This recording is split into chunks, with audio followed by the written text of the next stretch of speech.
Welcome to the Real Estate Syndication Show. Whether you are a seasoned investor or building a new real estate business, this is the show for you. Whitney Sewell talks to top experts in the business. Our goal is to help you master real estate syndication. And now your host, Whitney Sewell.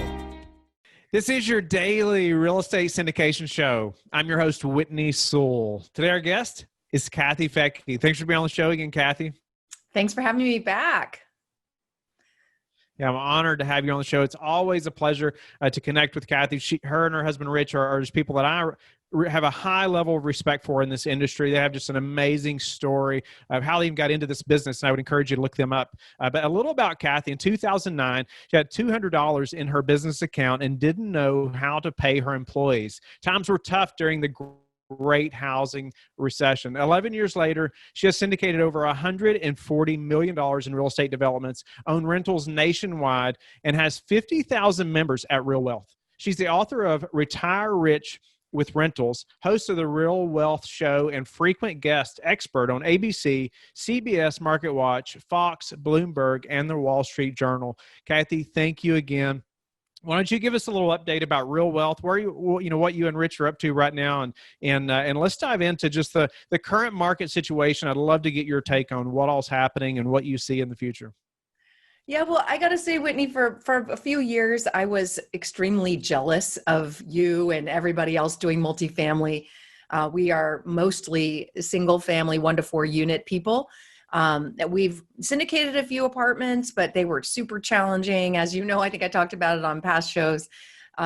So I just thought if I'm going to do a multifamily, it's going to be an unbelievable knock it out of the park kind of deal. And that was really hard to find over the last few years. So we just kind of opted out watching everybody else get these great deals. Now, when March happened this year, I was like, ooh, I'm kind of glad I don't own a bunch of apartments right now. And I also was a little concerned owning 1 to 4 units across the country because, boy, that was scary times. Nobody really knew how that was going to play out. But then mid-March, we got our answer. And that answer was the Fed came in to the rescue in a massive way, in a way that certainly the United States of America has never experienced. I don't know if the world has ever experienced the kind of rescue. And you know what's interesting is it came to our industry for the most part. I mean, there were some weird hedge funds and stuff that got bailed out during that. I was like, that was weird.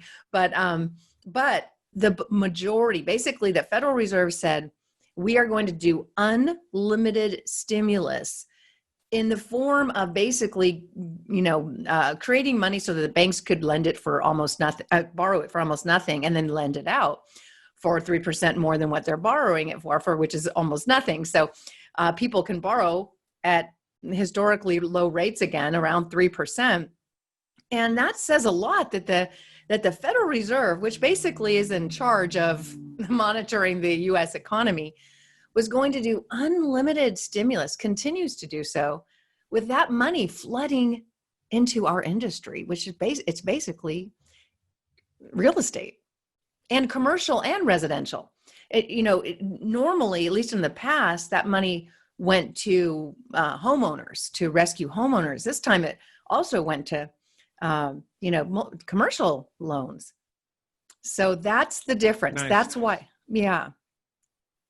Yeah, no, that's incredible. And you mentioned you wanted to get into this space. You're worried about March, what happened, and glad you didn't have any apartments. Did that change during that time when you seen all this happen with the Federal Reserve? Just your thought process on apartments, or no? You're thankful you stayed with the smaller multifamily. I got to tell you, everything reversed for me because our business, our industry is absolutely booming like it never has before. The desire for people to live in their own place, to not have neighbors, to not share anything, even air. People want to to have their own space. And then you add to it the riots and the protests, and people are moving out of big cities like New York and San Francisco, and they're realizing for the first time they can work from home, and they can live anywhere. So actually, our business we've never been so busy. I didn't get a quarantine like everybody else. I'm like, why do I have to put makeup on every day? Because I'm on camera almost every day.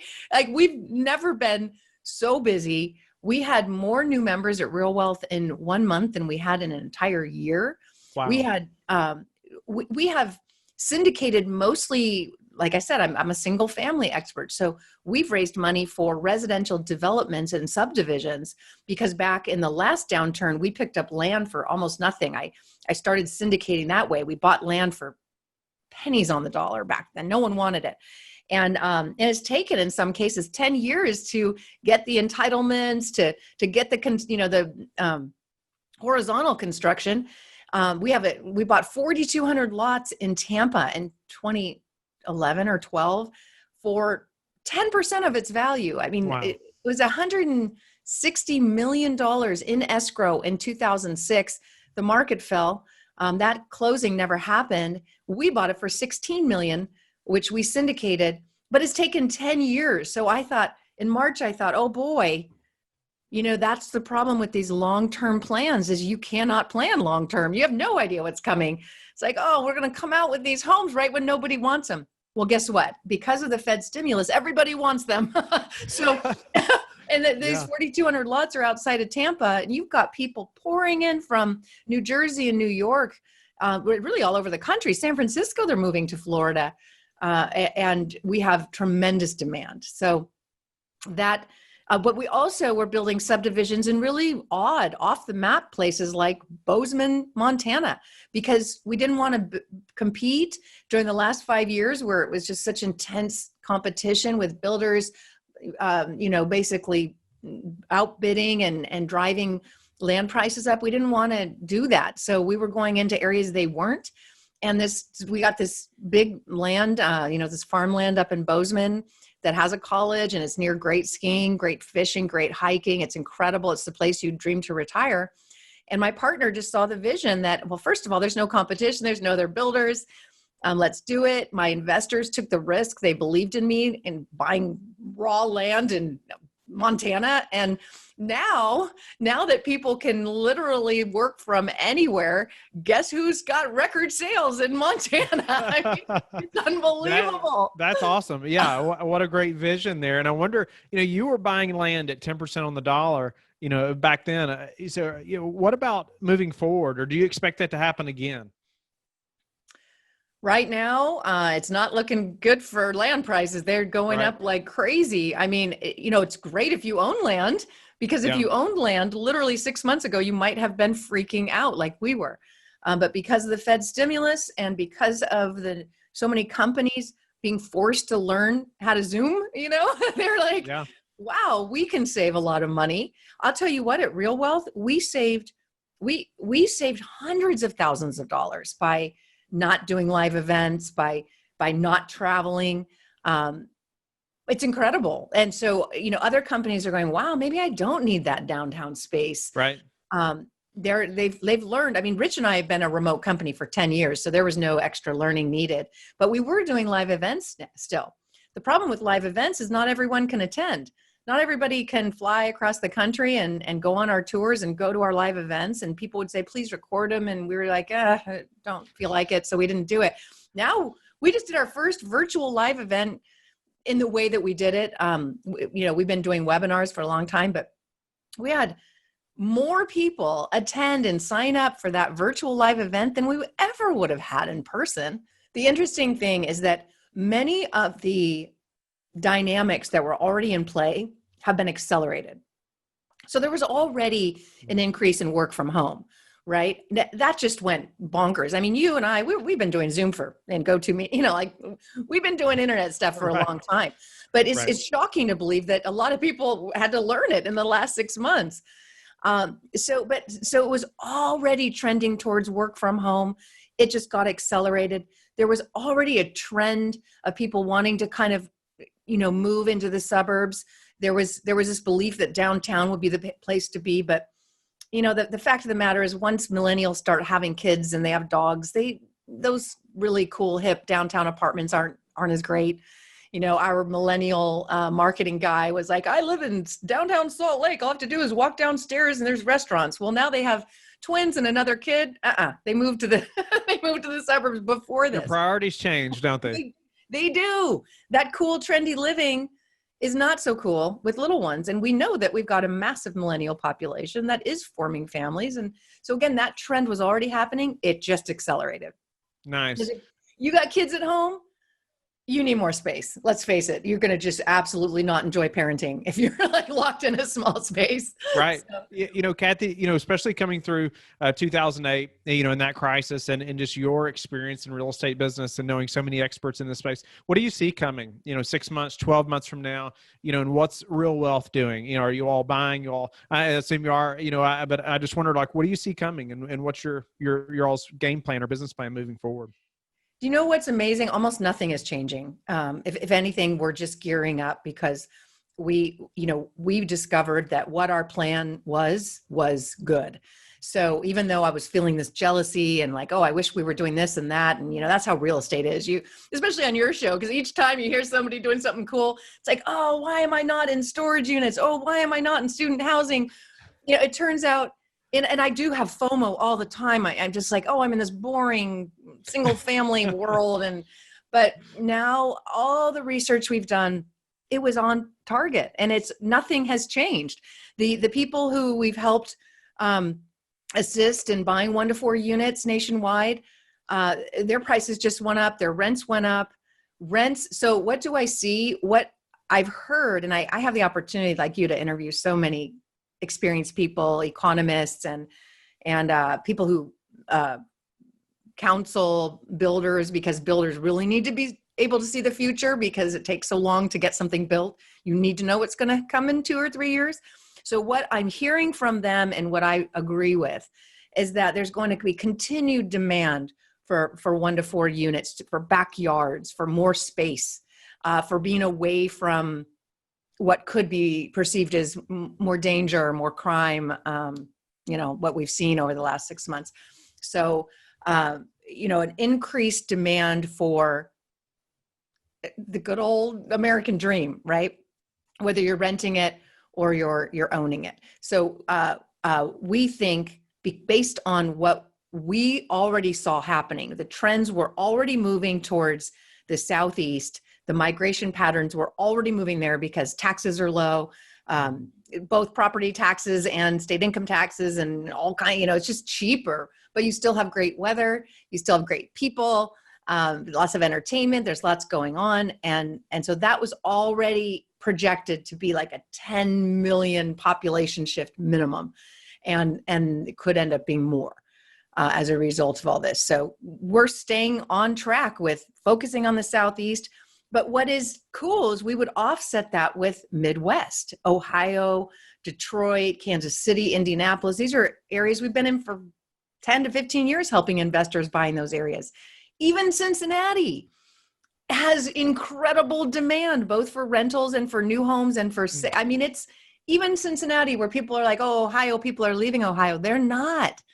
In fact, a lot of people are saying, get me the heck out of these cities. I want to go home where I grew up, where there's trees and where there's, safety and good schools and, good American values. I don't want to sound political here, but it's been a very difficult 6 months. Where I live in California, you probably heard on the news, Joe Montana had somebody walk in his house and pick up his grandson and try to walk out.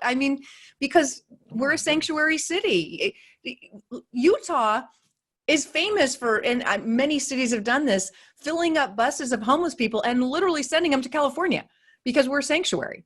So, people are going, yeah, right, exactly. So people are saying enough is enough. Joe Montana is like, I don't think I want somebody walking in my house and taking my grandson. So, there's shifts happening. For sure. So, even talking about, you've been in the Southeast for a long time, Ohio, some of those other markets, you said 10 or 15 years, but now, you've picked this market in Montana. Could you just speak to that selection process a little more, maybe a little more in depth and knowing, just foreseeing or having that vision, like you talk about, of seeing where people are going to go? Because it may be 10 years before you capitalize on that purchase. Yeah, with construction, I mean, oh boy, with building subdivisions, listen, I just listened to my partner. I have a partner who's done it for 40 years. I wouldn't even try to begin to do what he does. I just, when syndicating, you want to make sure your partners are really, really good at what they do. Now, the reason Bozeman even came on his radar is, first of all, we were building in California together and did some great deals in the early 2010s. And then all of a sudden, all the fees went up, permit fees, entitlement fees, builder fees. It cost almost $120,000 just in fees to build. So he's like, forget it. And then just the, resistance towards any new construction at all. He said, we're getting out of here. So we went to Reno, bought a bunch of land there for cheap, and the permit fees and everything were low. Well, as soon as there wasn't enough inventory, the same issue came up where they started to become very expensive and very difficult to do business in Reno. So we got in early. It made sense, but he was just like, where can I go where maybe the the fees will stay low for a little while, but there'll be demand still.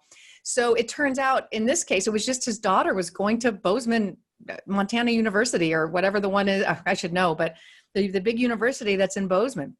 So he was just visiting his daughter, and he looked around and he said, oh my gosh, great restaurants, beautiful place, best skiing, some of the best skiing in the US, a half an hour away at Big Sky and Jackson, and some of the best fishing, and yet and prices had gone up, but there was very little inventory because there were no national builders. So for him, no competition. He could buy the land super cheap. He thinks it's going to be the best project he's ever done in 40 years. Because of that, because it was just off the radar. I know our investors are going to do really well on that one. Yeah, no, that is awesome. I just appreciate you being so transparent and sharing that as well. Kathy, how do you prepare for a downturn, or how are you all prepared? If this does take a shift the wrong direction. Well, there's positives and negatives to everything. When the market's booming, the negative is you can't find deals and cash flow goes down because you're paying more for things. When the market softens, you've got opportunity everywhere. I think this time, that single family is going to do okay because there's just not enough of it. There's so much demand for it. People can't build. I'm a syndicator for building. I know how long it takes. It takes 10 years. People can't just say, oh, I'm going to build a bunch of houses. It doesn't work like that. Unless some city says, oh yeah, just put up some, tiny homes or something like that. No one does it. So we just don't think that there's going to suddenly be a glut of housing. If anything, we have way short supply of it. However, on the multifamily side, it has been projected that rents will continue to decline on the multifamily side.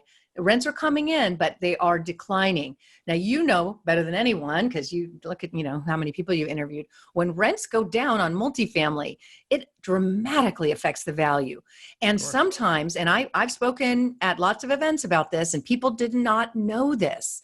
And I would speak to a crowd of 900 people, same events that you were at, and I would say, you're only underwriting with the belief that rents will go up. What if they go down? If they go down, did you know the bank can call the loan? Did you know that they reevaluate it sometimes by millions of dollars, and they will call that loan, or you got to come up with the millions? People aren't prepared for that.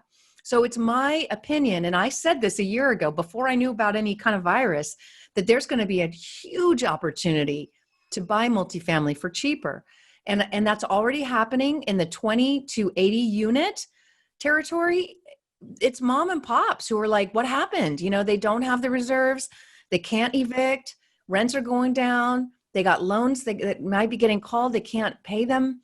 So there is already opportunity. We just hired an asset manager to help us kind of put our toes in the water again for multifamily, and we'll be going for it, but I will be surrounded by the best of the best, and we're still hiring. So we're looking for some really good multifamily people because we do think that there will be great opportunity there, but not everywhere. I mean, a lot of the big cities there's more new units in multifamily coming online than in 1970 when there was a surge of it. There is so much brand new A-class multifamily coming in major cities. And that is going to flood the market when there's already lower demand, and it's going to lower the rents on A class. which will lower the rents on B class and lower the rents on C class. So I think all around this will be a good time to get into multifamily. No, it's awesome. I'm grateful for your explanation and going in depth on that as well. You also interview so many experts. It's just great to hear your opinion. Well, Kathy, I see so many experts like you're talking about, and especially in this industry and many others.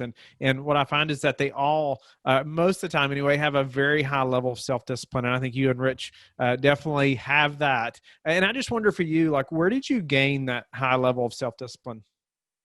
From not having it. So Rich, I mean, in all levels, like Rich is he's a beast, he's hungry all the time, he's hungry all the time. And I mean, if you look up 480-pound, oh gosh, I'll have to look it up. I have to give you that link. You'll find this link of Rich when he was a big boy and he ate a lot. And he was 100 pounds more than he is today. And he was a power lifter, so he did it for that reason. But it's a pretty funny video. I'll give you the link. So he knows without discipline, he would be huge. So he is very, very disciplined on that. When it comes to investing, I was super undisciplined in the beginning. I was just like, when on the Real Wealth show, my eyes were opened because I knew nothing about investing when I started that show. I was just desperately trying to learn how other people make money. And it was like, you could do what? You could do what? You could, back then you could get loans for no money down. It was like, okay, I'll take it. And you could get unlimited. And I became a mortgage broker. I could give myself as many loans as I wanted with no money down. In some cases, you got money back. It was crazy times. So I did it, and we went crazy. On each trip I went on, I'd come home with 5 new properties, no money down. Why would you not? Right. So, and that's why in 2009, I ended up with $200 in my pocket. So it's times like that you realize maybe a little discipline is warranted, or a lot of discipline.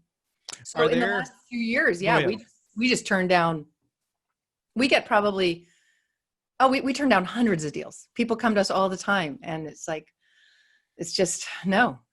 So yeah, no, that's awesome. And is there a couple like daily habits that you're very disciplined about that you would say have helped you achieve success? Yeah. Constant daily habits, getting up early. Rich and I both get up early. That means you got to go to bed early. Not having too much coffee. I get very stressed and I can't think well. So 1 cup, that's it. I would love more coffee. I love coffee, but I know what it does to me. It makes me not a nice person. So 1 cup and I can stay calm. Rich, we meditate, we exercise. I just went for an hour hike first thing in the morning, and it wasn't too hot. If I waited, it would have been too hot and I wouldn't have gone. So, early, take time. But those are the main things. We get most of the things that are most important to us done in the morning, because if you wait, it won't happen. Love that. And right away you said constant daily habits. It's like, well, yeah, of course, right? But I think so many people, they don't develop those daily habits, but they still wonder, why they haven't reached a goal or their success or things like that. Yeah. So knowing what you know now, Kathy, what would you have done different on say, your first deal or your first syndication? Well, my first syndication was, I just knocked it out of the park, man. That thing was incredible. The problem is it was so good, I thought it was easy. So I worked with the same developer that the Bozeman guy, Fred. We've been partners for, over 10 years now. And he brought me this phenomenal deal. I didn't even know what syndication was. But he came to me and said, I heard you on the radio. I every time for the last 40 years, every time there's a downturn, the banks call me to unload their assets that they don't want. And so he had found 27 townhomes in waterfront in Portland that were 70% complete, just needed to be completed, and we could sell, and we could pick it up for $3 million, and it was worth about 20. So I just sent out an email and was like, hey, anybody want to do this? And then someone came back and said, you can't raise money that way. That's kind of how I learned. But people made over 20, I know, like, oh, there's a process. Oh, it's a security law. Okay, all right. But we did get the PPM together, and I won't do that again. But another developer heard about it and how successful that was. Investors made over 20%. He had a similar deal. And it was just, what I learned from that is just because the deal was great doesn't mean it will be a success if the person has not got the experience. So the second developer had experience flipping homes, but he'd never built subdivisions or flipped subdivisions. And there's a lot more to it. And he just didn't have the experience. That's the bottom line. It was a great deal, not the experience. So that one was such a struggle, so hard. It took years to unravel that. So again, only partnering with people who have done what they're, done the thing you're doing over and over and over again successfully. So you're not practicing with someone else's money. Great advice. So, Kathy, what's a way you all have recently improved your business that we could apply to ours? Wow. Okay. Give me one sec.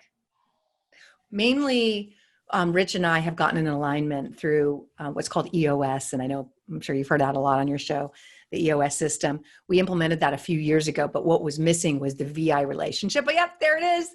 The visionary and integrator.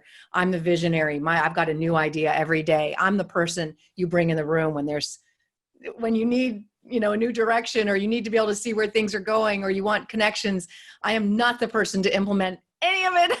And Rich is. So what would happen is I would have the grand idea, and the team would be like, oh, we can't take any more. And then I would get mad. And anyway, what we learned is that on top of the book Traction is rocket fuel.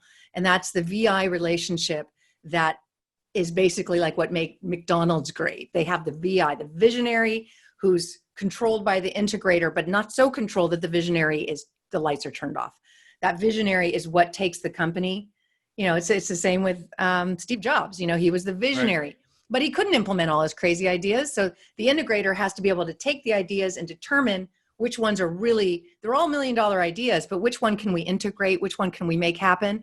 And then be able to talk to the visionary and say, we love all these ideas, kind of like a ball machine. I'm going to take this one, but I got to let the other ones go, or else we'll all go crazy. So we meet once a week. It's my husband, so we can meet every day, but really like, a 2-hour meeting once a week, so that he really hears me and then explains why we're going to choose the ideas they're choosing and why the others just have to go on the someday list, and I have to be okay with that. Awesome. Now, how did you all select Traction? I know I have like Scaling Up and Traction, all these books here, right? We've been going through and trying to implement some of these things as well. There's so many different systems, so many different, experts, right, that have created these platforms. What was it about Traction that attracted you all to make it, to being that serious and dedicated to that system? Well, you know what you were talking about earlier about discipline. Rich's discipline, one of his disciplines is he listens to a ton of audiobooks. Like he's one a week, if not more. So he's constantly listening to all those books on your shelf. He's probably listened to several times. There was something about Traction. He'll just try it. And I think he probably had conversations with other people too, who said it was working for them. So we tried it and it was okay, but it wasn't great. And we were all resisting and kind of mad at him every time when he made us do our values and we're like, we got work to do. So he's always pushing against us that way, but forces it. And we hated EOS for years and started to resent him for even trying. And I mean, the whole company. And then he got tired of people not liking him. So he hired an EOS integrator to be the bad guy, an implementer, somebody else to take us through it. And that's when he could really be more of a participant than a leader. And that's been great. So we have this EOS coach basically that meets with us every quarter. That's awesome. I think I remember on the last show that you were on with me that we talked about EOS just briefly, and you mentioned like you weren't a big fan of it. I hated it. No, because I felt like it had squashed my creativity. I just hated that we had to constantly be looking. You have to go through the system, and it feels so lacking heart. And that's how the other directors felt, is like, we have to go through this process. Why can't we get back to the creativity? But we were doing it wrong. And that's when the integrator came in and said, no, all the creativity comes at the end, but you choose the one. So you're not getting sidetracked during your meetings on things that aren't as important as the other things. It It just, I hated it. This is funny. I know I've never told anyone this. About almost exactly 1 year ago, I came into the EOS meeting and I said, I quit. I'm like, you guys don't need me. Nobody cares about my ideas. I'm a bad visionary. So you don't like my ideas. So I'm done. And Rich can be the visionary. And they were like, okay. No, I'm just kidding. They were like, excuse me, you can't quit your own company. I'm like, oh, I can.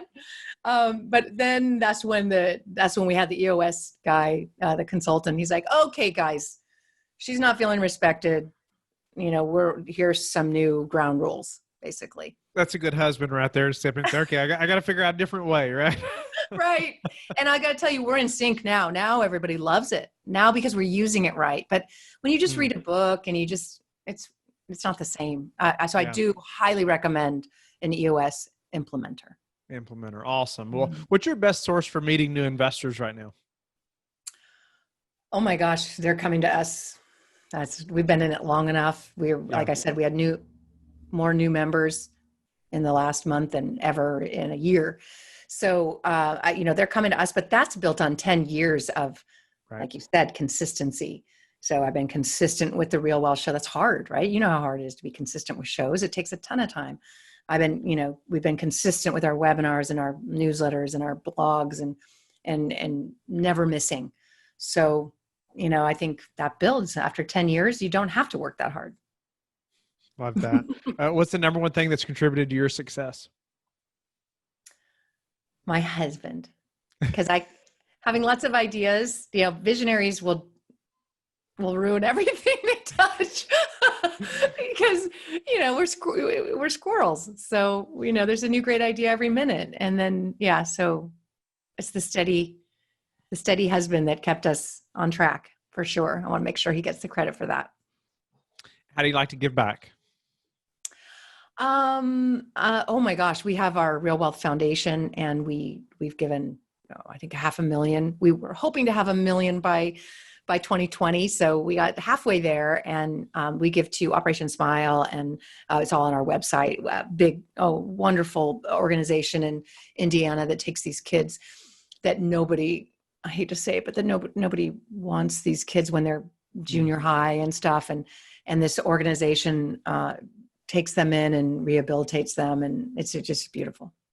Wow. Kathy, I am grateful to have you back on the show and just for your time today. So grateful just going through what you see in the market right now and coming up over the next 6 months to a year, going into a new market, your team, your partnership with the developer and knowing who they are and making sure they have the experience that you need, but also your just constant daily habits that you just laid out for us, just some small things, but those things daily add up to big things, right?